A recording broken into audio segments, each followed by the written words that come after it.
You don't achieve worthwhile goals quickly or easily. They take time. They take struggle. They take relentless pursuit day in and day out. That's what it takes. But also, things don't usually fall apart quickly either. At least at first, it's a slow process. A little slip here, a little setback over there, a little wearing down of discipline and will over time. So that's the thing. Success and failure are generally slow processes. Either slowly building things up or gradually tearing them down. And that's why I say you've got to pay attention. You have to watch. You have to watch every single second.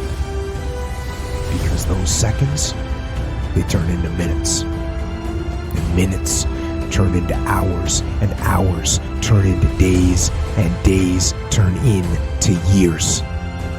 And so, that second that just went by, that counted.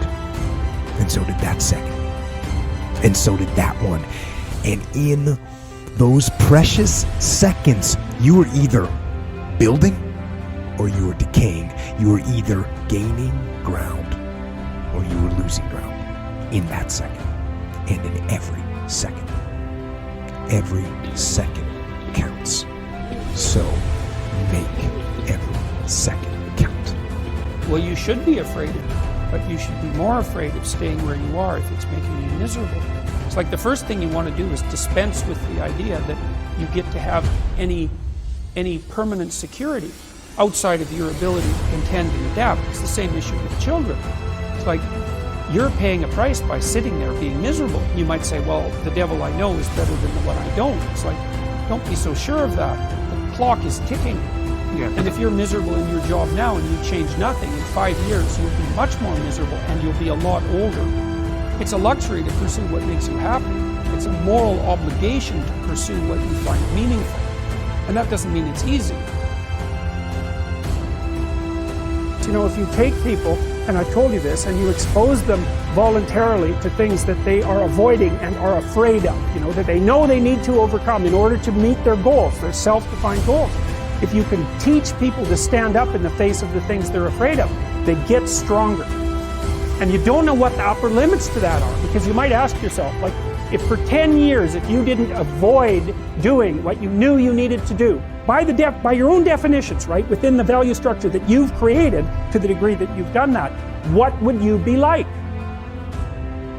Well, you know, there are remarkable people who come into the world from time to time, and there are people who do find out over decades-long periods what they could be like if they were who they were, if they spoke their being forward. And they get stronger and stronger and stronger, and we don't know the limits to that. We do not know the limits to that. I wish I had not waited 14 years. Somebody said if you want to lose something, lose money. You can get that back. 8 out of 10 millionaires have been financially bankrupt. Walt Disney filed bankruptcy 7 times and had 2 nervous breakdowns. But don't lose time. There were 14 years I sat on the sideline. 14 years I said, I don't have an investor in me like Tony Robbins. 14 years that said, I don't have an MBA or a PhD, and I can't compete with these guys. I have the complexion of rejection.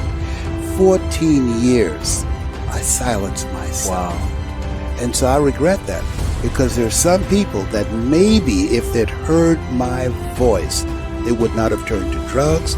If they'd heard my voice, their lives would have taken a different direction. And I can't get those 14 years back. That haunts me, and I think that drives me when I speak with such energy. I'm trying to make up for that time, but I